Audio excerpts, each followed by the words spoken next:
Biz əslində 5 qram şəkərlə yaşayırıq. Bu necə olur? Qanımızda şəkərin orta miqdarı 100 mg-dır. 5 litr qan dövr edildiyinə görə cəmi 5 qram şəkər qanımızda dövr edir. Bəs şəkərin artıqlığı necə olur?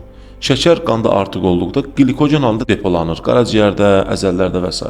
Daha artıq olduqda isə artıq pik qatına çevrilir. Bizim çəkimizin artmağı yediyimiz yağlardan daha çox şəkərdən asılıdır. Çünki şəkərin artıq miqdarı mütləq yağa çevrilir. Bəs şəkər nədir?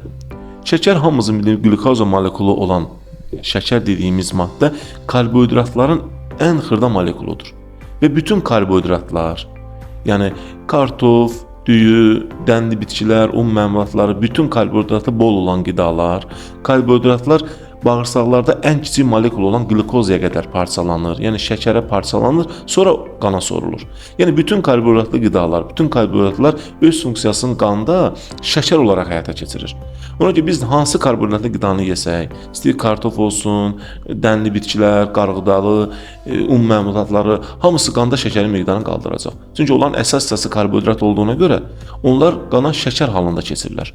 Ona görə əgər şəkərli xəstələr şəkəri normada saxlamaq istəyirsə, kökəlməyin qarşısını almaq istəyirsə, qanda şəkərimizin miqdarını normada saxlamaq istəyirsə, təkcə şəkər yox, yəni təkcə şirin qidaları yox, bütün karbohidratlı qidalardan pərhiz eləməliyik.